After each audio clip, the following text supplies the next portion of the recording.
não tem problema. Enquanto você se encontra aí, né, no seu lugar, se você estiver nos visitando mais uma vez, seja bem-vindo. Eu gostaria de dizer que a nossa igreja não se resume ao domingo. Então a gente tem uma mania aqui de dizer que a gente tem duas ocasiões durante a semana. Uma a gente vai à igreja e a outra nós somos a igreja. Então se você quiser ser igreja conosco, quiser saber um pouco mais a respeito do que isso quer dizer, ao final do culto a gente se reúne aqui naquela salinha. Pode ficar tranquilo, ninguém vai te levar lá para aquela salinha e trancar a porta fica aberta, tem um lanchinho lá preparado para você, e aí a gente vai falar um pouquinho sobre o que significa ser igreja para nós, o que significa os nossos grupos de conexão, por aí vai. Não tem mistério nenhum, você sai de lá com um presentinho, que é um caderno para você poder anotar as pregações. Afinal de contas, eu aprendi que é bíblico, Deus abençoa quem? Anota, e é bíblico mesmo, não é heresia. Eu aprendi essa semana que realmente a gente deve anotar as coisas que Deus fala. Eu tenho alguns recados para dar bem breve antes de a gente começar a mensagem. Primeiro, o mais importante, é o seguinte: sábado que vem, quem tem compromisso aí sábado que vem? Quem está livre sábado que vem? Levanta a mão assim, quem está livre? Por saber. Então, você está convidado para uma festa de aniversário, que não é minha, estou sendo intruso na festa, e eu estou convidando você para a festa dos outros, entendeu? Vai ser aniversário de Bernardo, que está lá atrás, que é o nosso líder de jovens, e ele resolveu fazer a festa dele na igreja. Ele falou para mim assim: pô, não tem onde fazer festa, não tem como fazer festa.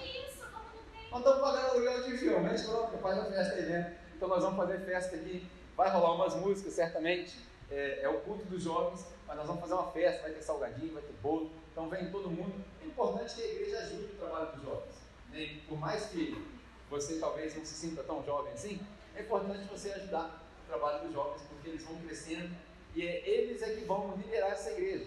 A gente sempre diz aqui que a nossa igreja, tem um empolgado aqui, né? A gente sempre diz aqui que a nossa igreja é uma igreja para daqui a 100 anos. Não é para nós, é para os nossos netos, talvez para os nossos bisnetos. Então, vamos investir na geração deles. Vai ter uma festa aqui, então vem participar. Eu não sei como é que o Bernardo vai fazer, vai sair do bolso dele, ele que se vire, mas vai botar a parada. Se você quiser trazer um refri, traz um refrigerante que ajuda na compensação aí, se Deus quiser. Esse era o primeiro aviso. O segundo aviso é o seguinte: quem veio na igreja semana passada, no domingo? Quem veio na igreja? Permanece com a sua mão levantada quem conseguiu ser igreja essa semana. Interessante, você vê que as mãos mudam. O que eu quero dizer com isso? Se você não encontrou a sua igreja ainda, e ela não é essa daqui, o seu grupo de conexão, um grupo com 4, 5, 6, 10 pessoas talvez no máximo, onde você pode viver suas dores, orar junto, aprender de Bíblia, aprender um pouco mais sobre Jesus. Se você ainda não conseguiu encontrar um grupo, não vá embora hoje sem passar por aquela salinha. A gente quer te ajudar a encontrar um grupo. Por quê? Porque para nós é mais importante que você participe de um grupo, que você tenha uma família, que você tenha com quem caminhar essa caminhada do Evangelho, do que vir de domingo. Você pode perceber que a gente tem um espaço aqui limitado, então daqui a pouco a gente tem um outro culto para poder compensar, mas isso daqui é o encontro das igrejas. Então, se você ainda não encontrou um grupo de conexão, a gente quer te ajudar a fazer isso. Não vai embora sem passar pela salinha. A única coisa que você precisa fazer é preencher o cartão e falar: eu quero participar. A gente vai começar um grupo agora no Retiro também, mais um. Acho que a gente já tem uns 5 ou 6 grupos. Nosso objetivo é que até o final da semana a gente tenha uns 10, né? Para poder acomodar todo mundo. Vai começar em Barra Mansa, que é na casa do Carlos também, não sei se ele está aqui, mas já tem uma Barra Mansa, tem uma galera de Barra Mansa. Vai começar outro do Retiro. Eu vou começar um na Vila também, nas terças-feiras. Estou querendo começar às 6 horas da manhã. Quem vai? Grupo de conexão sozinho. Vou sozinho, eu acordo 4h45 da manhã, não faço mais coisa. E vamos para lá. Brincadeiras à parte, talvez eu também comece em terça-feira, depois de março, que eu vou voltar uma viagem. Então, se você quiser participar, tem grupo para todo mundo. Não tem como você falar assim: não tem nenhum grupo que eu consiga me encaixar. Então nós vamos fazer um lá na sua casa. A gente entrou mesmo, a gente faz lá na hora que você pode. Se você puder de madrugada, a gente faz também, não tem problema. E aí a gente junta uma galera que pode de madrugada. Acho que é isso. Por último, para quem quiser contribuir financeiramente com as coisas que a gente faz aqui, a gente sempre diz aqui que o nosso costume não é falar de dízimo nem nada disso. Então, se você quiser contribuir financeiramente, faça como a galera da igreja já faz. Se você chegar, assim que você chegar, você pega o seu envelopinho ali, põe na caixinha, resolveu o problema. Ou na hora que você estiver indo embora, você pode colocar ali. Essa semana eu tive uma lição interessante. A minha filha virou para mim, a gente estava tentando ensinar a minha filha que na escola não tem como ser crente. Porque a criança briga na escola, vai ser crente, você vai dar outra cara. Eu falo: não, você vai dar, pessoal. Eu estava tentando ensinar a minha filha como é que vive essa vida de cristão sem sem ultrapassar a linha. E aí, brincadeiras à parte, óbvio que eu não falei para ela revidar a parada, mas ela estava numa situação onde ela estava compartilhando o lanche dela todo dia. Então ela levava o lanche de casa, né, que a gente leva o lanche de casa, ela leva lá o lanchinho, fruta e tal, que as crianças de hoje em dia levam Coca-Cola para a escola, não sei o que deu na cabeça das mães para fazer isso, mas ela leva lá o suquinho natural dela e tal, e ela estava compartilhando todo dia, e o lanche dela estava acabando. E aí na mochila dela a gente colocou um dinheiro de emergência, a gente ensinou para ela um dinheiro de emergência. E o dinheiro de emergência? No dia que a gente esqueceu o lanche dela, que acontece com uma certa frequência na nossa casa, quando a gente esqueceu o lanche dela, ela pega aquele dinheiro de emergência, vai no cantinho e compra o lanche dela. Beleza. Passou 2 dias, o dinheiro de emergência dela acabou. Ué, o que está acontecendo? A gente esqueceu o lanche, vou perguntar para ela. Falei, não, pai, você não entendeu. É que a minha amiguinha estava sem lanche. Então eu usei o meu dinheiro de emergência para comprar o lanche dela. Era para eu ter dado glória a Deus, aleluia, falado em línguas, rodopiado para levar a mão. Eu falei, não, o dinheiro é para você. Eu tentando ensinar essas coisas para ela. E ela me deu um exemplo de generosidade, que eu falei assim, filha, por que você gastou o seu dinheiro de emergência com outra pessoa? Olha a resposta dela. Por que não? Acabou a conversa. Né? E aí aquilo foi uma lição para mim de generosidade. Lógico, em proporções diferentes. Aqui a gente sabe que a gente faz aqui, a gente repete várias vezes. Colocar telhado aqui, ar-condicionado, não é para a glória de Deus, é para a nossa glória, a gente fala isso toda hora. Mas, quando a gente vira e fala assim, gente, vamos contribuir, vamos ajudar e tal, papá, acho que a resposta mais óbvia é por que não? Né? Já estou aqui, já estou ouvindo nele, estou gostando, está maneiro, por que não? Né? Então, se você tiver vontade de contribuir, põe seu dinheiro na caixinha, sem pressão, quanto que eu tenho que dar? E você decidir. Ah, e se eu não quiser dar? Também está tranquilo, amém, glória a Deus, a gente faz isso aqui para você, e quando você não estiver dando, outras pessoas vão pagar o preço para você poder vir e ficar de graça. Essa é a natureza da igreja. Quando Deus te despertar, do jeito que Ele quiser, você dá quando você quiser. Amém? Então, se você quiser contribuir, é só colocar o dinheiro ali na caixinha. Eu não gosto de passar muito tempo nessa fase, não, porque isso aí é irrelevante. Como dizia Paulo, né, a respeito dessas coisas, eu não preciso falar mais nada. Todo mundo já entendeu. Hoje eu quero conversar com vocês a respeito de um assunto que eu não gosto de falar. Hoje eu quero trazer uma mensagem que é extremamente desconfortável para mim. Então, se você tiver a sua Bíblia aí, você pode abrir em Êxodos, capítulo 32. Para quem me conhece, já deve estar assim, entendi porque é desconfortável, porque é no Antigo Testamento. Os assembleanos estão dando glória a Deus porque eles estão vendo a minha conversão aos poucos, né? Mas, para aqueles que já foram convertidos ao Evangelho de Jesus, começam a entender o que está passando na minha cabeça. Hoje eu quero falar sobre Êxodos, capítulo 32. Quem viu os anúncios durante a semana, viu um anúncio de uma mensagem chamada O Som que Engana. No meio dessa mensagem você vai entender o porquê disso. Nosso objetivo era criar uma dúvida mesmo na nossa cabeça para poder conversar a respeito disso. Mas eu descobri durante essa semana, enquanto eu estudava para essa mensagem, que toda vez que alguém vai pregar algum texto do Antigo Testamento, o ideal, e aí é opinião minha, tá? Não é um pré-requisito, mas o ideal é que a pessoa conheça pelo menos o básico do idioma hebraico e tenha pelo menos um conhecimento básico da cultura judaica, que não sou eu. Eu não falo hebraico, eu não leio hebraico e conheço muito pouco da história dos judeus. Nunca me interessou, para te falar a verdade. Eu fui ter interesse por essas coisas quando caminhando na fé e descobrindo que Jesus veio do povo judeu e aprendendo dessas coisas. Então, se você não conhece a história do povo judeu e não fala hebraico, é muito provável que ao ler o Antigo Testamento você não entenda. Alguém aqui já teve a experiência de ler as histórias do Antigo Testamento e ficar assim, o que o cara arrancou a cabeça do bicho? Alguém aqui não? O que mandou matar fulano de tal? Estratégia maluca é essa, tocar trompete na parede para a parede cair? Né? O povo cheio de marreta na mão vai tocar trompete? Não faz sentido. Por quê? Porque a gente não conhece a história, a gente não fala o idioma. Muitas coisas da Bíblia, por exemplo, no Antigo Testamento, a gente lê em português, a tradução já se perdeu e a gente não tem como garantir que a informação é absolutamente correta. Por exemplo, todo mundo aqui já ouviu a história de Davi e Golias? Todo mundo aqui já ouviu a história de Davi e Golias? Até quem não é crente já ouviu essa história, né? Davi, eles pintam Davi como pequenininho, baixinho e tal, por aí vai. E aí Davi pegou as pedrinhas lá, jogou e acertou aonde? No gigante. Na testa. E pouca gente sabe que os gigantes e os guerreiros daquela época usavam um capacete que protegia a testa. Se ele acertou a testa, como é que o gigante caiu? Segundo questionamento, se ele acertou a testa do gigante, como é que o gigante caiu para frente? Porque se alguém te der uma pedrada na testa, você vai cair para onde? Já parou para pensar? Sei não. Por quê? Porque a gente não fala hebraico. Nessa curiosidade de aprender sobre o idioma, eu fui descobrir que a mesma palavra para testa é a palavra para canela. E se você parar para estudar as armas daqueles guerreiros, principalmente o que Davi usava, porque ele no campo já tinha matado outros animais selvagens para proteger suas ovelhas, na dinâmica da leitura você vai ver que é muito provável que Davi, ao arremessar a pedrinha dele, não acertou a cabeça, é uma conjectura minha, porque a palavra é a mesma, não acertou a cabeça, acertou nas pernas, a corda daquelas pedras fundas ficaram em volta do gigante, porque a armadura era pesada, ele perdeu o equilíbrio, e aí ele caiu para frente. Ao cair, Davi o pega despercebido, tira a espada da cabeça dele. Faz muito mais sentido do que acertar a cabeça. Por que eu estou te falando isso? Porque você precisa tomar muito cuidado ao ler o Antigo Testamento e aplicar as lições do Antigo Testamento para você. Muito cuidado. Já falei aqui algumas vezes que o Antigo Testamento não foi escrito para nós. O Antigo Testamento foi escrito para o povo israelita.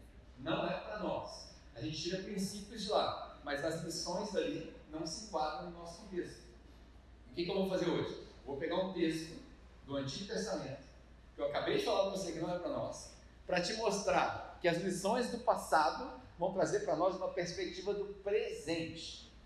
Eu quero que você entenda que a gente está vivendo hoje, não o futuro, não o que vai acontecer, que a gente está vivendo hoje só de olhar para trás nesse texto de Êxodo 32. Dados todos esses avisos, aí nós vamos começar a ler o texto de Êxodo capítulo 32. Nós vamos ler o capítulo inteiro. Misericórdia. Vamos devagarzinho, e aí eu vou fazer alguns comentários. Alguns deles são surpreendentes, outros são importantes para a conclusão dessa mensagem. Hoje eu estou fazendo aqui o que a gente normalmente não faz. Eu estou te contando o final da mensagem a partir do começo. No final dessa mensagem eu vou te levar para outro texto, para te mostrar a dádiva e o privilégio que nós temos hoje. Então, tudo que eu chamar da sua atenção aqui para o texto do Antigo Testamento, pense que é uma bronca temporária. É uma bronca necessária, mas temporária. Passado isso, você vai ver a solução no final dessa mensagem. Amém? Para quem não é de igreja, quando a gente fala amém, isso é um vício de crente, eu preciso parar com isso, quer dizer que você concorda com a mensagem, beleza? Então vamos lá. Êxodo, capítulo 32, nós vamos ler o primeiro versículo e fazer alguns comentários e vamos passando por ele. Diz o seguinte, todo mundo achou ou não? Não achou? Show. O povo, o contexto aqui, para você poder entender, não adianta nada eu ver isso aqui, você não sabe o que está acontecendo. Na história, o povo tinha sido escravizado, Deus separou um cara chamado Moisés, e esse Moisés era o líder de um povo que foi escravizado no Egito. Eles saíram do Egito, era a principal forma de mão de obra do Egito, então o faraó estava pé da vida já, e aí acontece uma história que 10 pragas caem sobre o Egito, a última delas mata os filhos dos caras, o povo de Israel sai pelo deserto, chega na beirada do Mar Vermelho, atravessa o mar, e aí os últimos egípcios que os perseguiam são mortos com o mar, que é fechado em cima deles. Se você não teve a oportunidade de ler isso na sua Bíblia, em Êxodo, você pode procurar no YouTube ou na Record, a minissérie lá que fala do povo de Israel, e conta a história inteirinha.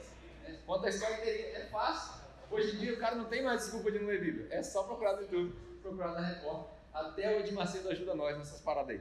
E aí você vai ver a minissérie lá do povo saindo. Esse é o contexto. E aí assim que eles passam, Deus tinha falado para eles que eles iam colonizar um pedaço da terra. E dividir entre as famílias deles, que já eram algumas milhares, se não milhões de pessoas, eles iam se dividir e iam colonizar a terra. Nessa de colonizar a terra, eles precisavam de uma ordem sociológica, uma forma de constituição.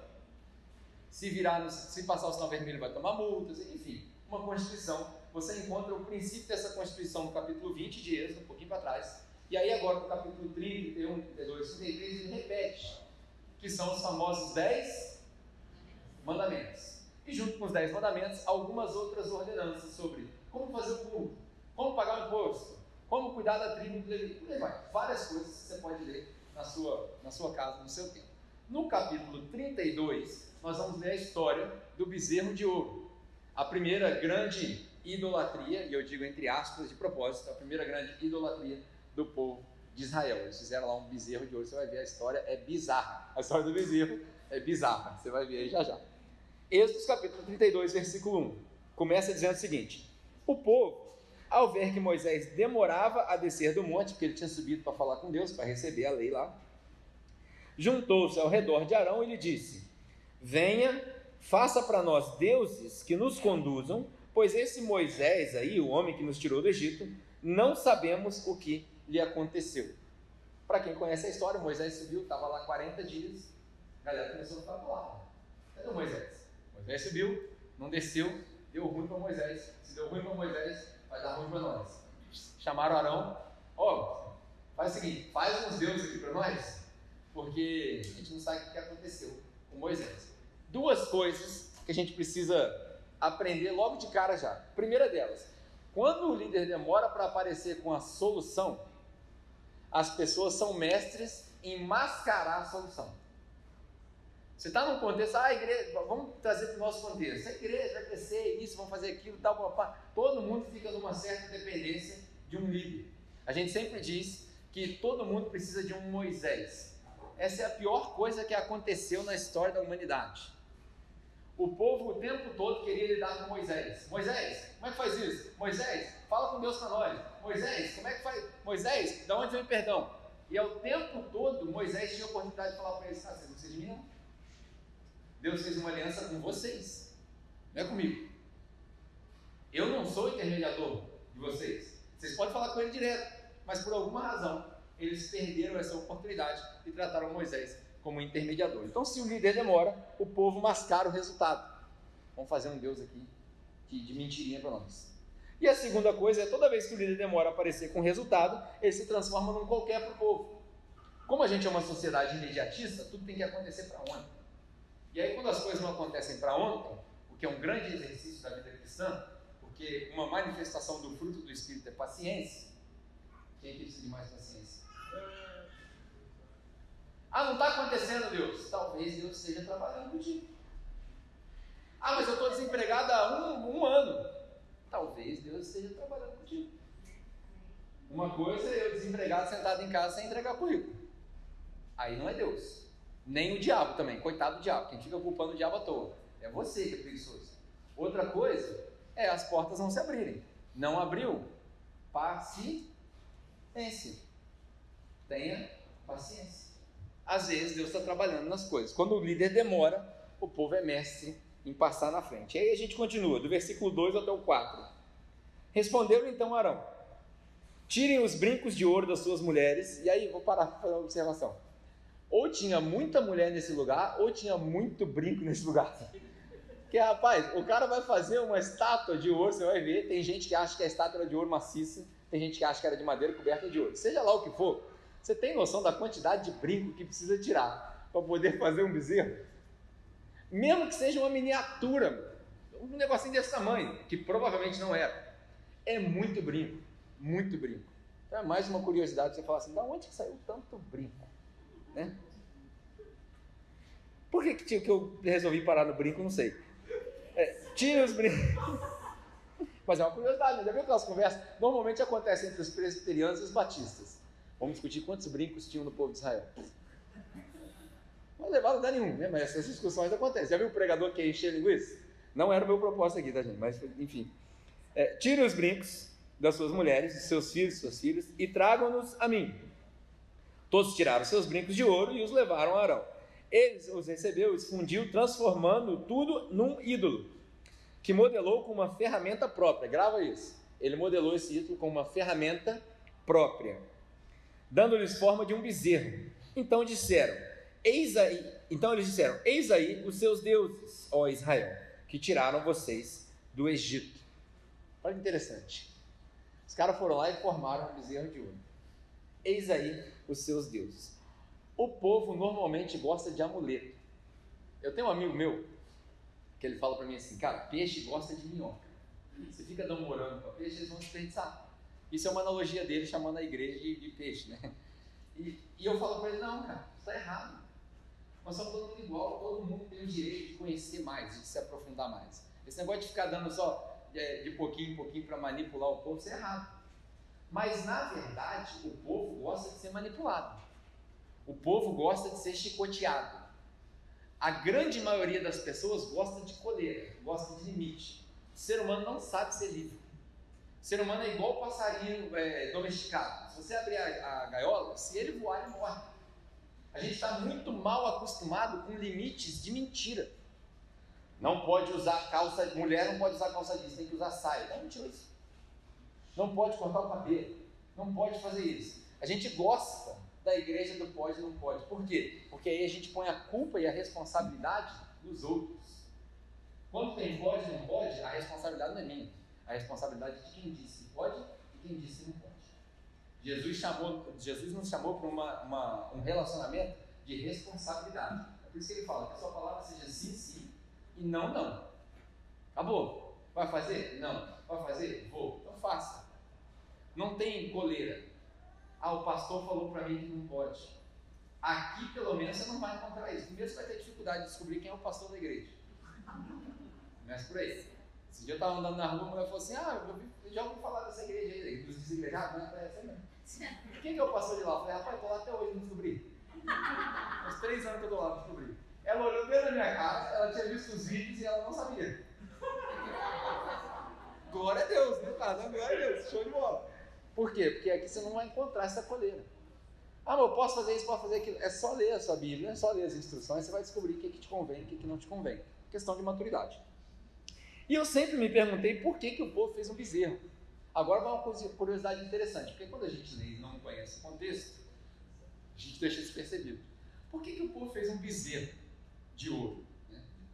Quando eles pediram para Arão fazer esse bezerro, se você ler a sua história direitinho, quando eles estavam saindo do Egito, eles passaram na frente de uma montanha, que era perto do Mar Vermelho ali, na frente de uma montanha que tinha um nome de Baal-Zephon.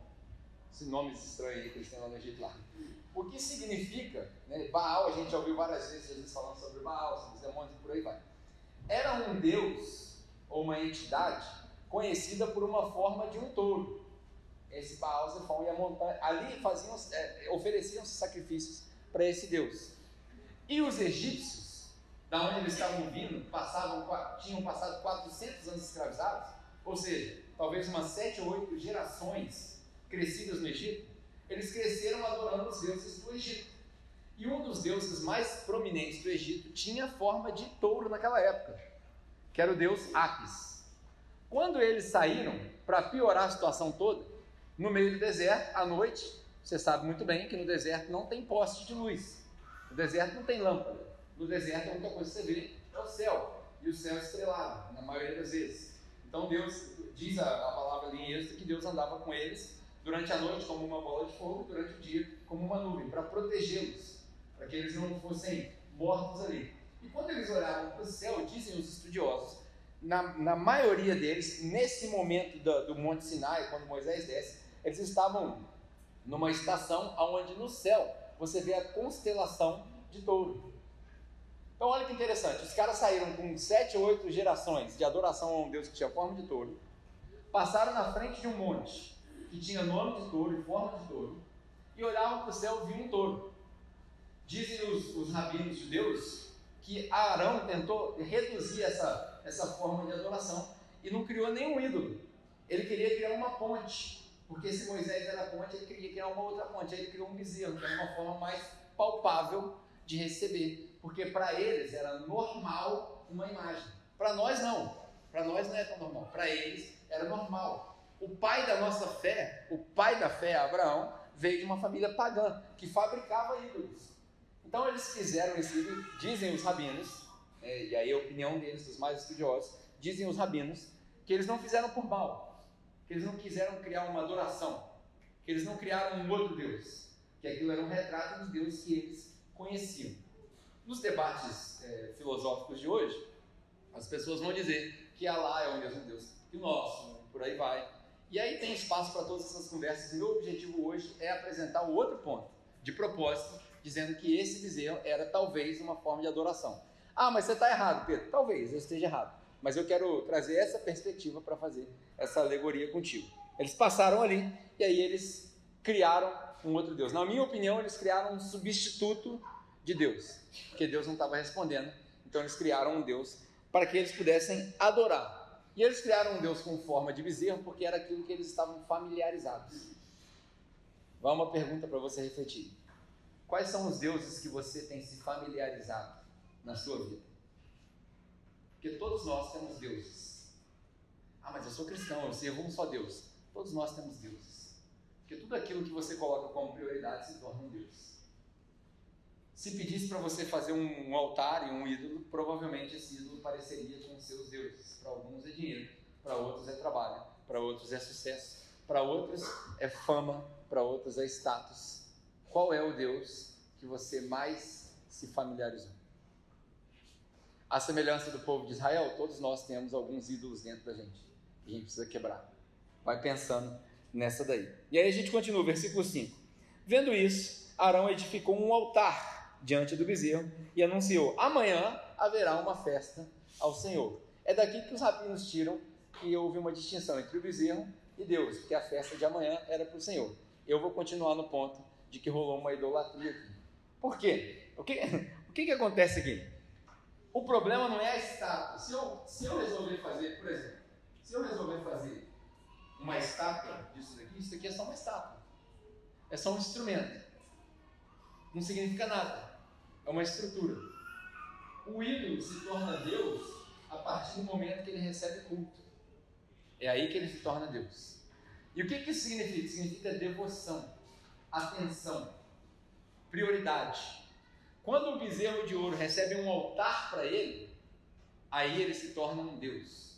E é aí que mora o pecado do povo de Israel. E é aí que talvez more o nosso pecado dos nossos bezerros de ouro. Porque tem muita gente que tem vários altares dentro de casa, que vem antes de Deus. Esses dias eu tive uma conversa com a minha esposa, e aí a gente estava discutindo o orçamento da nossa casa, e aí eu falei para ela assim: se você olhar no nosso orçamento, você vai ver que nós não somos devotos a Deus. Ela falou assim: como assim? Porque a maior parte do nosso dinheiro vai para a poupança da casa e para pagar as contas, não vai para o serviço do reino de Deus. Ela falou assim: mas é impossível. Eu falei: eu sei, sou tão culpado quanto você, mas isso é fato. A nossa prioridade não é Deus. Por quê? Diga-me onde está seu dinheiro, eu vou te falar onde está o seu Deus. Porque aonde está o seu tesouro, ali também está o seu coração. Estou falando para vocês que tem que dar a maior parte da renda que você tem para o serviço do reino de Deus?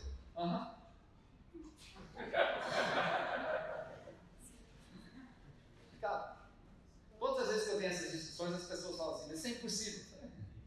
O evangelho é meio impossível de se viver mesmo. Então, o máximo que a gente conseguir chegar perto, melhor. Quer ver outro exemplo? Tempo. Quanto tempo você dedica para a sua intimidade com Deus? Eu tenho certeza que não são 8 horas por dia. Certeza absoluta. Nem eu que vivo disso dedico 8 horas por dia. Se você fala para mim que você tem 8 horas do seu dia para dedicar para Deus, mas então eu vou virar, você está falando para mim que eu vou virar monge e tal, pô, quem veio na igreja semana passada viu o Hassan falando. Jesus precisa vir antes dos seus relacionamentos. Mas é impossível de fazer isso, eu sei. Mas é verdade, a nossa prioridade não é Deus. Como é que faz para mudar? Estou nessa caminhada aí, estou tentando descobrir também. Talvez na aplicação do nosso comportamento, talvez no nosso dia a dia, você não vai passar o dia inteiro orando como um monge, mas você vai ser resposta de oração para alguém. Talvez você vai passar o dia, como os mais tradicionais dizem, espírito de oração. Espírito de oração não existe, tá, gente? Mas vamos usar essa expressão. Passar o dia em espírito de oração para você entender o que Deus está falando. Porque só assim a gente vai conseguir priorizar a Deus. O bezerro virou um Deus porque ele recebeu um altar. Muitos de nós estamos colocando altares. E aí vamos passar para o versículo 6 ali, de 6 ao 10. Lembre que eu falei aqui, tudo que eu estou falando aqui é uma bronca temporária. Já vai passar. Na manhã seguinte ofereceram holocaustos e sacrifícios à comunhão. O povo se assentou para comer, beber, levantou-se para se entregar a... O que está escrito aí na sua Bíblia? Farra. Guarda essa palavra aí. Então o Senhor disse a Moisés: Moisés, desce, porque o seu povo, presta atenção no seu, o seu povo que você tirou do Egito, ó Deus botando Moisés na parede, se corrompeu, Muito depressa eles se desviaram daquilo que lhes ordenei e fizeram um ídolo em forma de bezerra. É daqui que eu tiro a ideia que Deus ficou zangado com a ideia da idolatria.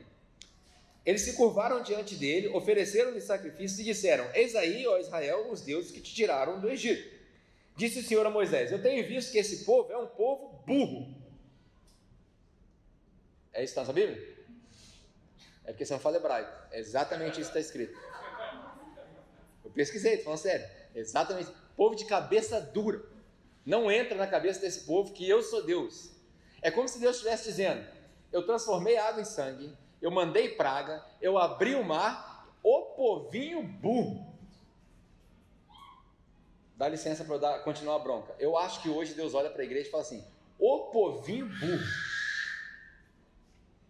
Não é possível que vocês não entenderam. Eu matei meu filho e vocês estão tentando fazer as paradas do jeito antigo ainda? Eu tive que matar meu filho para vocês poderem entender, e ainda assim vocês não entenderam. Vocês querem voltar no dízimo, vocês querem voltar no tem que ir no culto, você quer voltar no...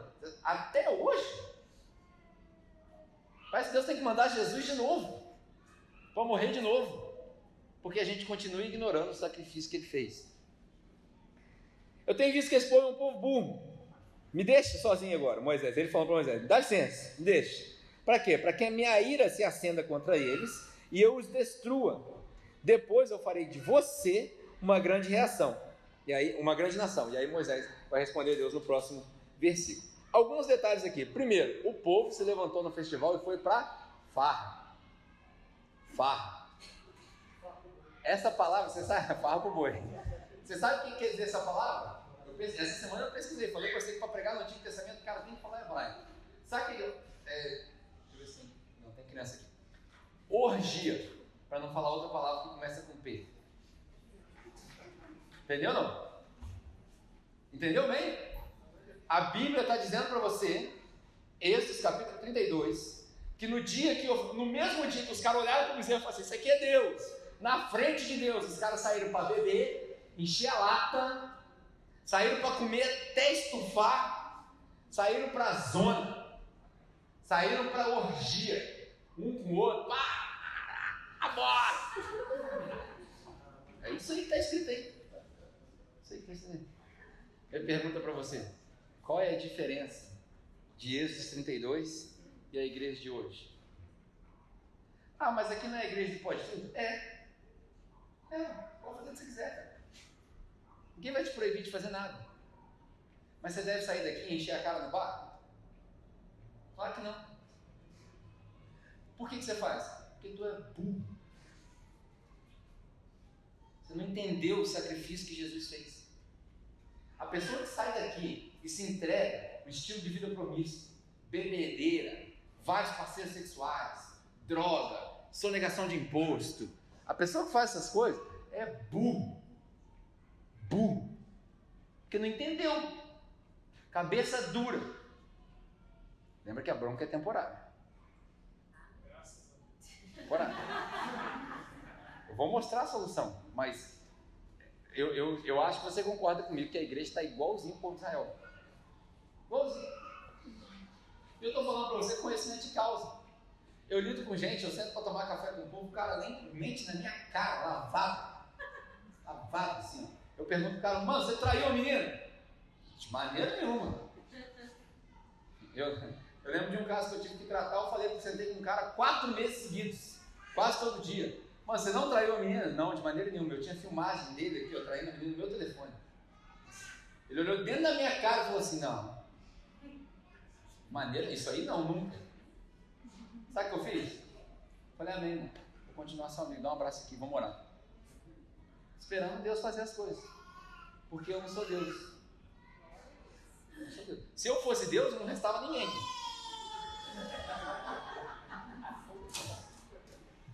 Pegava só Isabel, porque nem a Bianca dá mais também. Já tá cheio de pecado já. Pegava só Isabel, vou começar de novo, do zero aqui. Isabel, para quem não sabe, minha filha é menorzinha, né? Porque a maior já foi. Já. O povo caiu na orgia, na idolatria, no paganismo. E aí, cara, enquanto o povo brinca, a ira de Deus se acendia. Se fosse para usar esse texto hoje, Eu não acho que Deus está sentado calminho no trono dele. Eu acho que ele está sentado irado. Irado. Como dizia Jonathan Edwards num dos seus sermões mais famosos, pecadores na mão de um Deus irado. Que as pessoas se agarravam na parede e pediam, pelo amor de Deus, pela misericórdia, porque quando o homem entrava dentro da igreja, o temor de Deus aparecia no povo. A gente perdeu o temor de Deus. Na verdade, eu acho que a gente vive como se Deus nem existisse mais. Deus está muito longe. E aí, só nos momentos de muita dificuldade, no encontro com a morte, é que a gente para pensar nessas coisas. Na minha opinião, enquanto a gente não parar com a palhaçada dentro da igreja, a gente não vai ver nada de Deus. A gente canta músicas, Deus mostra sua face, eu quero ver sua face. Nós somos tão cansados. Você tem moral de pedir para ver a face de Deus, viver na vida que você vive? Como? Não tem 30 minutos de oração no dia, 30 minutos de oração no dia, quer ver a face de Deus. Primeiro, quem não vai mostrar? Não vai. Ele não mostrou para Moisés, que ficou 40 dias na frente dele sem comer e beber, vai mostrar para você? Não vai. Quem é você na fila do pão? Para Deus se mostrar para você? Quem sou eu? Pobre, pecador, imundo. Eu vou, Deus me mostra sua face. Não mostra nada. O dia que você morrer, chegar aqui, você vê. Agora não. Não faz sentido, cara. A gente canta, esses dias a gente cantou um hino aqui famoso, tudo entregarei. Aí você vai olhar o orçamento da igreja, em fevereiro entrou R$1.800. Pô, pobre, R$1.800, é ridículo isso, 100 pessoas, R$18 por pessoa. Tá de sacanagem, né, cara? Mais barato que a batata do McDonald's. Tudo entregarei onde? Bronca temporária. E não estou falando isso para te comover com dinheiro, não é isso. Estou te mostrando a realidade. Tudo entregarei. O telhado está aberto até hoje. Falta de vergonha ainda ali, cara. Nossa, falta de vergonha nossa. Está aberto até hoje. Por quê? Porque não tem mão de obra para vir fazer. Não tem voluntário para fazer. Eu trabalho o dia inteiro. Pô, você não dorme não? De meia-noite às 6 da manhã é a hora, pô. Tira um dia do seu sacrifício. Eu vou falar que você nunca foi para a farra de meia-noite às 6. Mas não vem, o povo não vem. Eu entregarei onde? O povo gosta de farra. Enquanto a gente não parar com a palhaçada, a gente vai ver nada de Deus. Mas os sinais que a gente vê na igreja, o pessoal cura, uma perna do tamanho do... Na minha opinião, na moral, salvo raríssimas exceções, é tudo truque do diabo para enganar crente otário. Na minha opinião, salvo raríssimas exceções, que eu já vi algumas, na maioria das vezes, é truque do diabo para enganar crente otário. Deus faz milagre? Claro que faz. Eu creio em Deus. Amém? Você crê em Deus? Lógico que ele faz. Mas na maioria das vezes, o que eu vejo é truque do diabo para enganar crente otário. Porque sempre depois do milagre vem o quê? Momento da oferta. Então a gente precisa... Quando que a gente vai ver os milagres de Deus de verdade? Está escrito na sua Bíblia, 2 Crônicas. Se meu povo, que se chama pelo meu nome, você se chama pelo nome de Jesus, você não é cristão? Se arrepender e clamar, aí eu ouvirei. Mas primeiro vem o se arrepender. Arrependimento é um negócio que está faltando nas nossas igrejas. Muito. O que é arrependimento? Arrependimento é parar de fazer a merda que a gente fazia antes. Isso é arrependimento. Parar essa semana e voltar semana que vem é remorso. Remorso gera, sabe o quê? Depressão. Remorso gera depressão. Arrependimento gera vida. Dói no começo, porque as pessoas vão rir de você. Seus amigos, que não é amigo nada, né? Que amigo assim, ninguém precisa de inimigo, né? Mas seus amigos vão rir de você. Vão falar, não, você estava aqui aproveitando, que isso, cara? Vamos para a vida, vamos curtir a vida é muito curta. Exatamente. A vida é curta, eu não sei quando ele volta. Quando ele voltar, eu quero estar preparado. Eu quero estar esperando, pronto. Eu quero estar pronto para receber Jesus. Quando ele chegar no cavalo branco, eu quero ser o primeiro. Quero estar na frente da fila, cortando fila. Chegou meu mestre. Chegou o noivo da igreja. Na hora que ele me chamar para ir para o alto, eu quero ir levinho. Por isso que eu corro todo dia, levinho, para não ficar pesado. Eu não quero um impedimento. Se tiver elevador para o céu, meu amigo, eu sou o primeiro. Não quero nem esperar flutuar, não. Vou de elevador. Se a gente não levar a sério a palavra de Deus, cara, se a gente não levar a sério aquilo que Jesus ensinou, a gente não vai ver nada. E sabe o que é o mais interessante? O julgamento de Deus começa com os líderes. No Antigo Testamento e no Novo Testamento, os primeiros a responder são sempre os líderes.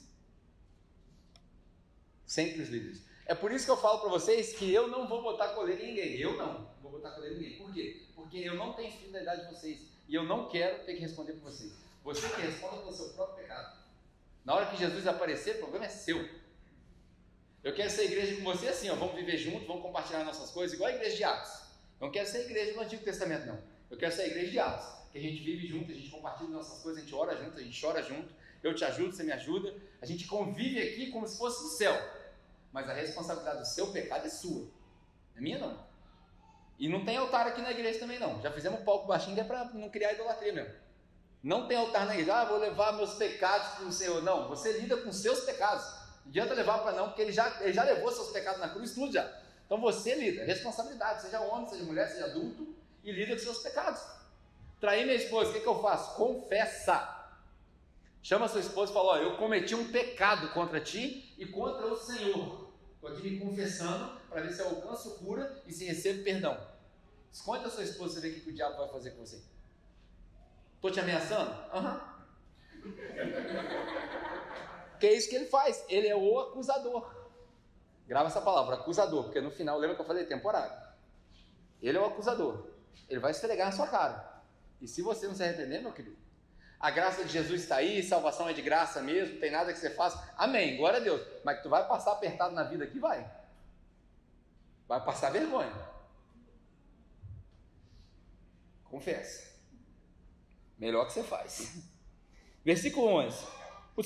Ó Senhor, por que se acenderia a sua ira contra o seu povo? Olha Moisés agora jogando jogo com Deus. Deus virou para Moisés e falou assim, ó, o povo que você tirou do Egito, o seu povo. Daí Moisés virou e falou assim, não, pera. Eu estava lá no Egito tranquilo. Nem me pedi para vir para cá não, Deus. Eu cresci lá, eu estava tranquilo. Você que me chamou, esse povo aí é seu. Aí Moisés joga a responsabilidade para Deus de novo. Ó, por que o povo vai falar do seu povo? E aí ele continua, versículo 12. Por que diriam os egípcios, né? Foi com a intenção maligna que eles libertou, que nos trouxe até aqui. Provavelmente esse versículo 12 aqui, do versículo 12 ao 14, é a única coisa boa que Moisés fala nessa conversa, é isso aqui. Provavelmente a única coisa que presta que Moisés falou foi isso aqui. Deus, peraí, você tá muito irado. O povo aqui é seu. Os egípcios vão olhar para ele, vai falar que você, sei lá, esquizofrênico, mudou de ideia, não sei. Então, repensa aí. Aí, Deus mudou de ideia? Não sei. É coisa do Antigo Testamento, eu não lido com esse tipo de teologia. Mas acontece aqui na conversa que Deus fala para Moisés, fala assim, não é que você tem razão? Vou fazer isso não, vou matar ninguém não. Você só é o seguinte, eu vou matar ninguém não, vocês não matam eles. Como assim? Vamos ler, você vai ver na sua Bíblia aí, ó. Lê aí. Então Moisés desceu do monte, Deus mandou ele descer, né? Então Moisés desceu no monte, versículo 15, desceu do monte, levando as tábuas na mão.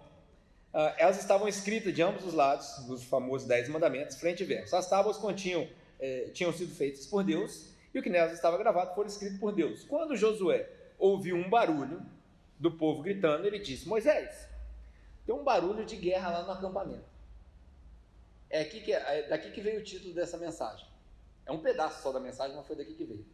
O som que confunde, o som que engana. Josué, que não tinha subido até lá em cima, ficou na metade do caminho. Moisés, tá ouvindo esse barulho aí? Isso é barulho de guerra, cara.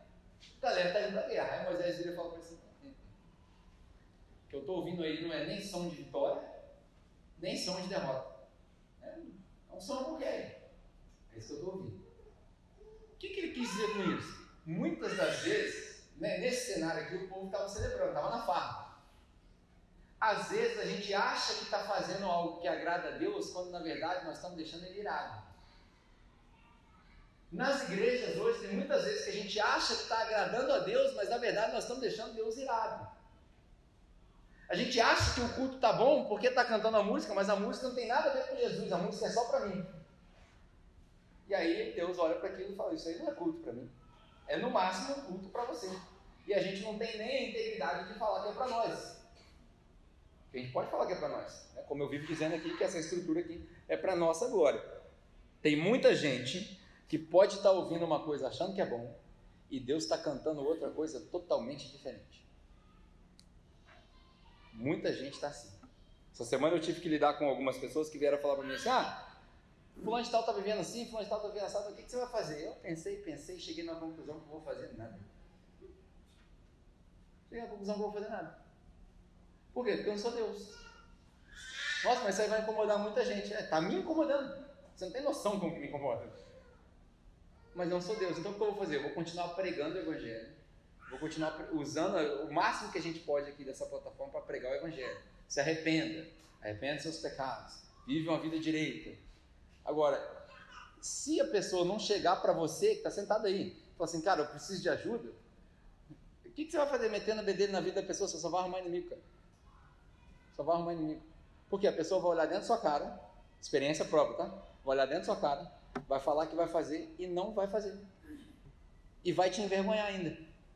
E na hora que estiver conversando com os amigos, vai falar assim, o cara vai achar, fala que uma coisa não é. Então, se a gente resolveu ser uma igreja que tem fé em Deus, vamos ter fé em Deus, que Deus transforma as pessoas. Amém? Então, os caras que estão vivendo em pecado, o que faz? Faz igual Moisés mandou fazer aqui, cada um tira a espada e mata. Que é a resolução de Moisés.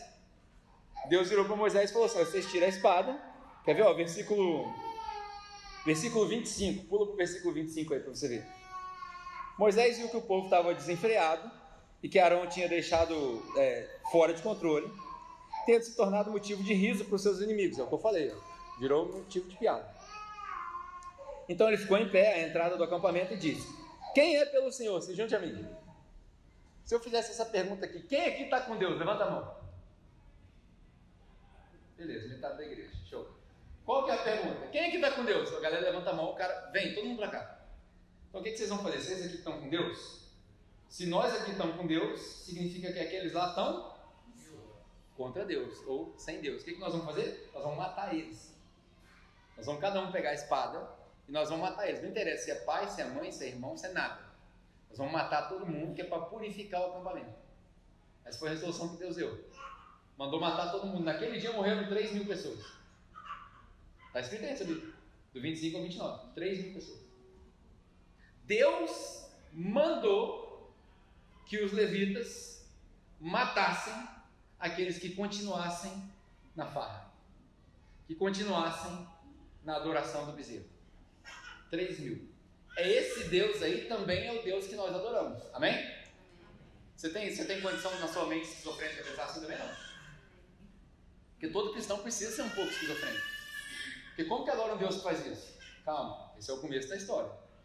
Esses dias você me fala assim, um cara chegou no meu canal lá do YouTube e falou assim, pastor, você tem que pregar Deus inteiro. Você tem que pregar o Deus que pune, o Deus que manda fazer, que mata criança e tal. Eu falei, amém, irmão. Mas também tem que pregar o Deus que perdoa, o Deus que salva, o Deus que cura, aleluia. É o mesmo. É o mesmo Deus. Que a gente não pode escolher só um pedaço de Deus. E aí Moisés mandou matar todo mundo. Graças a Deus que hoje a gente não precisa matar todo mundo. Eu estou acabando a temporada, estou chegando na solução. Graças a Deus que hoje a gente não precisa mandar matar ninguém. Graças a Deus que hoje já foi providenciada a solução para esse problema. Vamos continuar lendo. Versículo 30. No dia seguinte, Moisés, um pouquinho para trás, né? Graças a Deus que a gente não precisa matar ninguém. Por quê? Porque Jesus é o cordeiro que já foi morto no nosso lugar. Todo mundo entende isso? Básico. Isso é básico, certo? Isso é a razão da nossa fé. Aí versículo 30. No dia seguinte, Moisés disse ao povo, vocês cometeram um grande pecado. Depois que já morreu os 3.000, não sei como é que eles enterraram, não sei o que eles fizeram. Vocês cometeram um grande pecado, mas agora eu vou subir no monte, falar com o Senhor, e talvez eu possa oferecer propiciação para os seus pecados. O que é a propiciação? Pagamento. Então olha só, a galera que ficou viva aqui, estava na expectativa, e agora Moisés? Matamos todo mundo, e agora? O que faz? O pecado acabou com a gente. Aí Moisés veio e falou assim, vocês são tudo pecadores. Agora, que a gente já matou os caras que persistiram nessa ideia, eu vou subir, vou trocar uma ideia com Deus, e vou ver se tem solução. Talvez, ele usa a palavra aí, talvez. E aí eu quero te levar para um outro texto, porque o povo do Antigo Testamento vivia a dúvida do talvez. O povo do Novo Testamento vive a certeza de Jesus. Está entendendo ou não? No Antigo Testamento tinha dúvida, no Novo Testamento tem certeza. Olha o que diz 1 João capítulo 2, a gente falou de propiciação, né? 1 João capítulo 2, versículo 1 e 2, João falando para a igreja que sobrou: meus filhinhos, eu lhes escrevo estas coisas para que vocês não pequem. Olha só, João falando: irmãos, vocês já estão perdoados, está tudo tranquilo, mas eu estou escrevendo que é para vocês não pecarem. Eu não estou falando para vocês de graça que é para vocês saírem para a farra, não. Eu não estou pregando graça que é para vocês esquecerem que tem disciplina, não. Eu estou pregando a graça exatamente para vocês não pecarem. Consegue entender? Hoje, infelizmente, a gente está pregando graça e dando desculpa para pecar. Isso não existe em lugar nenhum do Novo Testamento. É o contrário. A gente prega graça, amor, compaixão e misericórdia que é para a pessoa não pecar. É tipo aquela história da brasa queimando na cabeça da pessoa quando a gente oferece perdão. A dinâmica do perdão é essa: a pessoa peca contra você, você vai lá e perdoa ela. É como se você jogasse um monte de carvão na cabeça dela queimando assim. Não sei se você já teve essa experiência, eu nunca tentei, ainda mais com essa careca minha, jamais vou tentar. Mas botar brasa queimando na sua cabeça deve ser um negócio difícil. Qual que é a ideia aqui do perdão? É que eu liberei o perdão para você e você se vira agora com sua culpa. Você que se vira. Você que processa a sua culpa, porque comigo você não tem problema não, estou tranquilo. É a mesma coisa a graça. A graça deve ser pregada a tal ponto que ela te constrange e ela chega a ser mais pesada do que a lei. A graça não é mais leve que a lei, ela é mais pesada, porque na carga da graça vem Jesus sacrificado por você e por mim. Na lei não tinha isso.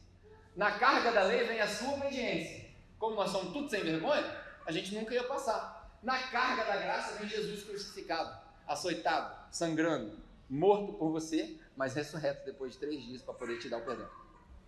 Essa é a carga da graça. Era para ser mais difícil. Aí ele lê: eu escrevo para que vocês não pequem. Se porém, olha só, isso aqui é interessante para nós, como igreja. Irmãos, eu estou escrevendo para vocês não pecarem. 1 João capítulo 2. Mas se alguém pecar,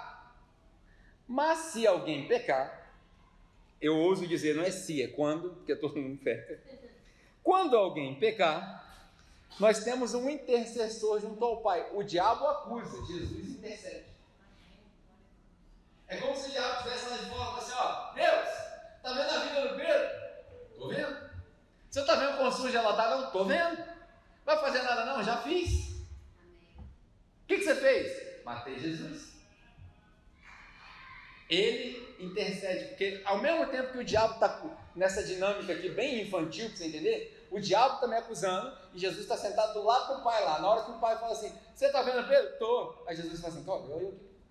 Você vai fazer nada não? Vou. Olha eu aqui. Ó. O que você fez? Já fiz. Cadê? Está aqui, ó, sentado do meu lado. Isso é graça. E aí ele fala: se o diabo acusa, Jesus intercede junto do Pai. Jesus Cristo, o justo, ele é a propiciação dos nossos pecados. Agora vai um negócio difícil de engolir.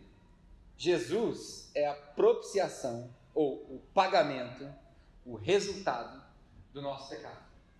Acabou, tá pago. E aí João termina falando o seguinte: não só dos nossos pecados, mas dos pecados de todo o mundo. Pois só tem presbiteriano na igreja. O pecado de todo o mundo. Sabe o que quer dizer? Que a pessoa sentada do seu lado, que você julga, está perdoada. É isso que quer dizer. Quer dizer que a pessoa que está sentada do seu lado, por mais que ela esteja na farra, lá na farra, ela não devia estar na farra, mas não tem lei para matar mais, porque Jesus pregou a condenação da lei na cruz e falou assim: agora eu morri por ele. Mas isso não é justo. Exatamente, também não era justo morrer por você. Então a gente precisa aprender com Jesus, que é manso de coração, e exercitar misericórdia com as pessoas. Porque não foi justo para você e também não é justo para ela. A graça não é justa. A graça é a coisa mais injusta que existe, que é o justo morrendo pelo injusto. É o santo morrendo pelo pecador. Não tem justiça nenhuma nisso. A graça, ela passa por cima da justiça de Deus. A justiça de Deus é despejada inteira em Jesus, e você fica só com a recompensa. Como que não sabe agora de Deus esse negócio? Meu Deus, o que eu faço, Pai? Ele é a propiciação dos nossos pecados. Não só pelos nossos, mas também pelos pecados de todo o mundo. Eu já fiz essa brincadeira aqui várias vezes. Você sabe o que significa a palavra todo em inglês? Em grego? Todo. Eu confundi em inglês também, né? All the world. Se você ler a Bíblia em inglês, você vai dizer assim: not only for our sins, but for the sins of the world. Caraca, e aquele índio lá que nunca ouviu do evangelho dele também? Sabe aquela brincadeirinha que a gente faz? Mas o cara que nunca ouviu do evangelho, então, dele também. Ele morreu pelos pecados dele também. Ele nem sabe que tem pecado, ele morreu também. Mas como é que funciona isso? Não sei. Aí já é demais para minha cabeça. Mas está escrito aqui. Ele morreu pelos pecados de todo mundo. O que significa isso? Significa que a notícia mais escandalosa que você pode dar, certa vez alguém falou isso aqui, eu já estou omitindo o nome dele, porque eu estou agora tomando a frase do mim, né? Que é assim que funciona. Na primeira vez você cita a fonte. Na segunda vez você fala assim, alguém disse. Na terceira vez você fala assim, eu sempre digo. Eu sempre digo que a frase mais escandalosa que existe é: todos os seus pecados foram perdoados. Mas a zoeira que eu fiz ontem, perdoado. E a que eu vou fazer amanhã, perdoado também. Então eu devo sair e fazer a zoeira? Todo mundo pegou? De maneira nenhuma. De onde você achou isso? Romanos capítulo 6. Está escrito lá. Então, posso sair pecando? De maneira alguma. Por quê? Quem morreu com Jesus e foi enterrado com Jesus nas águas do batismo, nasceu e é uma nova criatura. Todas as coisas se passaram. Eis que tudo se fez novo. Não é melhor, não. É novo. Novo, de nova origem. Você tem um nascimento novo, um DNA diferente. Acabou. É outra natureza. O cara continua pecando. É porque ele não nasceu de novo. É o Nicodemos. Nicodemos chega na frente de Jesus e entende um monte de Bíblia. Ele não conhece um pingo de Deus. É cheio de crente assim. Sabe um monte de Bíblia. Não tem um pingo de intimidade com Deus. Sabe o que essa pessoa precisa? Nascer de novo. Nascer do Espírito. Receber uma identidade nova. Porque quando ela recebe uma identidade nova, daí ela passa a viver uma vida de santidade. Ela passa a desejar viver uma vida de santidade. Que é a melhor coisa que tem. A melhor coisa, sabe vou falar um negócio para vocês sério mesmo, sério. A melhor coisa que um alcoólatra pode fazer é parar de beber. É o melhor sentimento da vida da pessoa. A melhor coisa que uma pessoa viciada em droga pode fazer é parar de usar droga. A melhor coisa que uma pessoa viciada em sexo pode fazer é casar. Só metade da igreja pegou a ideia. Só metade da igreja pegou a ideia. Porque a outra metade ainda é solteira. Qual que é a solução? Abra sua Bíblia aí, Hebreus capítulo 12. Viu aí, Isaac? Melhor coisa é casar. Amém ou não, Léo? A primeira fileira sempre sobra. Quando não é o cuspe ungido, é as profetadas que já sabiam. Hebreus capítulo 12, a solução. Falei tudo isso porque aquilo era temporário. Lembra que eu falei para você? Não? Tá todo mundo bem? Aquilo era temporário. Aquilo era para aquele povo. Se fosse para aplicar para nós hoje, estava todo mundo lascado. A solução está em Hebreus capítulo 12. Semana que vem eu vou pregar uma mensagem sobre o padrão da vida cristã. Hebreus capítulo 12 inteirinho. Aí você pode vir. Eu vou ensinar não, porque eu também estou aprendendo. Mas eu vou compartilhar com você o padrão. Mas agora eu vou te dar só a introdução da mensagem da semana que vem. Hebreus capítulo 12. Bem autoexplicativo, mas vamos lá, para a gente terminar. Portanto, também nós, uma vez que estamos rodeados por tão grande nuvem de testemunhas, e aqui tem gente que acha que está falando dos antepassados, na minha opinião é só uma força de expressão, falando para você, tanta gente já fez tanta coisa. Se você ler na sua casa Hebreus capítulo 11, ele fala sobre vários exemplos de pessoas que viveram a fé em Cristo no Antigo Testamento, que sem saber, e no Novo, né? Mas enfim, já que nós estamos cercados por essa nuvem de testemunhas, livremo-nos de tudo que nos atrapalha e do pecado que nos envolve. Vamos parar aqui só para a gente concluir bem. Olha o que o autor de Hebreus fala: livremo-nos de tudo que atrapalha e do pecado. Ou seja, o que atrapalha a caminhada do cristão não é o pecado. Por quê? Porque o cristão foi liberto do pecado, amém? Eis o Cordeiro de Deus que tira o pecado do mundo. Tira o pecado não é que parou de existir o pecado, ele tira a consequência do pecado. Porque qual que é a consequência do pecado? O salário do pecado é a morte, mas o dom gratuito de Deus é a vida. Então você recebeu vida, você não recebeu morte mais. Amém? Amém ou não, igreja? Amém. Eu vou continuar com esse negócio de amém ou não, porque vocês não respondem. Então, vamos ver se pega esse negócio da Assembleia. Então, nós recebemos vida. O que atrapalha o crente não é o pecado. O que atrapalha o crente é o que distrai. Olha que interessante, ele fala, vamos se livrar do que distrai, do que atrapalha. Vamos nos livrar disso daí. O que ele quer dizer? Ele quer se despir. Hoje, você sabe o que eu acho que é a maior coisa que atrapalha o crente? Instagram. No geral, obviamente, porque tem gente que não usa Instagram. Mas hoje, na minha opinião, no geral, se for generalizar, o que mais atrapalha o crente é o Instagram. Por quê? Porque a gente fica comparando a nossa vida com a vida das celebridades. Agora mesmo aqui, ó, tem uma menina que é daqui da região, não vou falar o nome dela, porque eu não quero que, se possível, se depender de você, você tem que manter a paz com todo mundo. Mas se eu pudesse, eu falava. A gente mandou um e-mail para a menina para ver se a menina vem aí participar da conferência e tal, tá fazendo sucesso e tal. O problema é os famosinhos, né? Aí mandamos um e-mail. A menina é daqui, cara. A menina é daqui. Se bobear, esbarrou com a gente aí na Renner, na Americana aí, né? Enfim.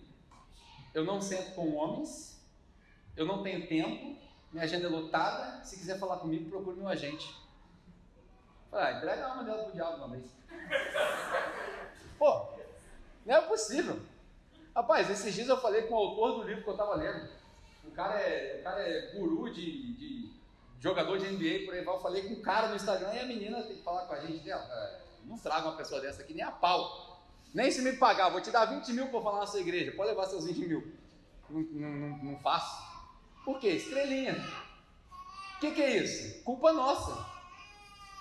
Por quê? Porque a gente fica seguindo as pessoas no Instagram. Olha que legal, tá orando no quarto de oração dela. Tá nada. Tem um espelho lá, um negócio para tirar foto. Você acha que a pessoa está preocupada em tirar foto no momento de oração dela? Claro que não. Quem que tira foto no momento de oração? Tem gente que tira foto no momento de oração. Pelo amor de Deus. Para com isso, gente. Oração é com Deus. Aqui, ó. Ou você acha que Deus vai ficar olhando no seu feed lá do Instagram? Ó, você mandou bem, hein? Oh, glória a Deus, olha uma fotinha minha aí. Não faz sentido, cara. Não faz sentido. Aí tem gente que é menos espiritual, põe Deus só no Stories, né? Não põe no feed, porque os Stories são de 24 horas. Pelo amor de Deus, não vamos acordar. O maior inimigo dos jovens hoje, certamente, o Instagram. O que é o Instagram? O Instagram é inveja. É isso, inveja. Já foi Facebook, inveja. O maior inimigo dos cristãos mais velhos, sabe o que é? Dinheiro. Porque ninguém pode servir a dois deuses. Ou se serve a Deus, se serve dinheiro. A gente chega numa fase da vida depois dos 30, que a gente, por exemplo, eu diminuí drasticamente a quantidade de tempo que eu passo em mídia social. Eu ainda passo um monte, sou meio viciado. Mas diminui drasticamente. Mas na fase da vida que eu estou preocupado com outras coisas. Estou preocupado com R$700 do Colégio Batista, estou falando propaganda Batista, não. Estou preocupado com R$700 de mensalidade do Batista, R$600 de plano de saúde, R$700 da prestação da casa. Eu estou preocupado com isso. Aí eu tenho que trabalhar, eu não tenho tempo para ficar olhando para essas coisas. E aí sabe o que acontece? Corre o risco de eu falar, não tem tempo para Deus, tem que trabalhar para pagar as contas. Eu não. Tem muita gente vivendo esse ritmo aí. Não tem tempo de orar, por quê? Porque eu tenho que trabalhar. Aí Deus fala para você assim, mas que adianta um homem ganhar muito e perder? Calma. É você. Sou eu. Se livra daquilo que te atrapalha. E do pecado que envolve. Aí ele coloca o pecado numa outra categoria. E aqui ele está falando do pecado mesmo da nossa condição humana. Ela envolve. O que ele quer dizer com isso? Se você é viciado em álcool, se você botar um copo na sua frente, ele vai te envolver. A gente já falou de várias vezes, pode beber? Pode, faz se você quiser. Mas você tem um problema com o alcoolismo? Se você beber, tu é burro. Porque você vai botar o copo na sua frente, ele vai te envolver. Um copo vira 2, 2 vira 5, 5 vira 10. A próxima coisa que você lembrar, você bateu na tua esposa, a polícia chegou, você foi preso, seus filhos estão traumatizados. É isso. Tá salvo? Tá, graças a Deus. A graça de Jesus é suficiente para passar por cima de qualquer bebida. Mas tu vai passar um tempinho na cadeia. Porque a justiça do homem não tem nada a ver com a justiça de Deus. Tua mulher vai se separar de você. E se ela vier na igreja e falar assim, pastor, meu marido me agride, o que eu faço? Dá um pé na bunda desse imbecil, vai embora, leva seus filhos, nunca mais aparece. Esse é o conselho que eu dou para toda mulher que apanha em casa. Ah, meu marido me agride. Vai embora. Divorcia, passa o papel, mete o pé. Deus não quer você viver nesse relacionamento. Ah, mas Deus pode converter ele? Pode. Você vai esperar? Se quiser esperar, eu lavo minhas mãos. Eu dei o conselho. Isso é lógica, gente. Ah, mas a Bíblia condena o divórcio. Eu sei. É aí que eu ponho minha confiança na graça. Porque eu não acredito que Deus quer ser apanhando de olho roxo e passando vergonha dentro de casa. Eu não acredito. Ah, eu acredito diferente. O problema é seu. Só não me liga 2 horas da manhã. Agora, eu estou falando sério. Eu, como seu pastor, se eu falar para você, mete o pé, você meteu o pé, você pode me ligar até 3 horas da manhã que eu vou. Agora, se você for burro e ficar batendo de frente, mano, se vira sozinho, mano. Você está colhendo o que você plantou. Você tem um negócio, você vive sonegando impostos, uma hora a receita vai te pegar. Uma hora vai te pegar. Ah, mas no Brasil não dá, então fecha seu negócio, vai trabalhar desempregado. Pô. Mas isso aí acaba com o sonho das pessoas. Quem falou para você que Deus tem a obrigação de realizar seu sonho? Ah, eu tenho o sonho de ter um negócio, vou fazer um propósito com Deus. À toa. Vou fazer um propósito à toa. Você tem um sonho de ter negócio? Trabalha, junta dinheiro, monta seu negócio. Pague seus impostos. Cristão que não paga imposto, está pecando. Uma hora a receita vai te pegar. Ah, mas é a graça de Jesus. Vai perder minha salvação por causa disso? De maneira nenhuma. Está salvo. Glória a Deus. Mas vai passar vergonha na terra. Você não vai deixar de viver a melhor. Lógico que não. Mas você não vai deixar de viver a parte mais imediata da sua salvação. Que é o quê? É viver o céu aqui na terra. Melhor coisa que tem, como diziam os antigos, é deitar a cabeça no travesseiro e dormir tranquilo. Quem sonega imposto não dorme tranquilo. Ah, mas não tem como sobreviver no Brasil. Eu sei. É um dilema. Deixa de lado o que te atrapalha. Deixa de lado o pecado que envolve. E corramos com perseverança a corrida que nos é proposta. Essa palavra corrida aqui, você sabe o que ela significa? Corrida não é pegadinha não é corrida não. Você sabe o que ela significa? Significa agonia. O que o autor de Hebreus está falando é o seguinte: deixa de lado o que te atrapalha, deixa de lado o pecado que te envolve e sofra. A mensagem mais motivadora que você vai ouvir do Evangelho é essa. Sofra a sua agonia. É por isso que Jesus, ao convidar as pessoas para segui-lo, fala assim: cada um carrega a sua cruz. Jesus está falando da mochilinha não, ele está falando de cruz, sofrimento, dor, agonia, aflição. No mundo vocês vão ter carro importado, mas tem de bom ânimo. Foi assim que Jesus falou? Não foi. No mundo vocês vão ter tudo que vocês precisam. Foi assim que ele falou? Não. No mundo vocês vão ter aflições, mas tem de bom ânimo. Por quê? Porque eu venci o mundo. O que significa eu venci o mundo? Eu estou acima do mundo. A recompensa é muito maior do que a do mundo. A recompensa que eu dou é maior do que o carro, maior do que a casa, é maior do que a família. É por isso que todo aquele que me amar mais do que mãe, pai, irmão, irmã e até a própria vida, aí sim pode me seguir. Mas quem não for capaz de me amar mais do que pai, mãe, irmã, filho, filha, até a própria vida, não é digno de me seguir. Qual que é a ideia? É o alarme. É o alarme. Certinho, pô, na hora que eu acabei aqui, ó, na última página. Qual que é a ideia? Presta atenção aqui em mim que essa vez saiu para a gente terminar. O pentecostal lá atrás. Quem é o pentecostal? Glória a Deus. Vou deixar as crianças aí, vocês entenderem. Qual que é a ideia? Deixa de lado o que atrapalha, deixa de lado o pecado e segue a agonia com os olhos fixos em Jesus. Porque Ele é o autor e o consumador da nossa fé. O que isso quer dizer? É Ele que põe a fé e é Ele que exercita a fé.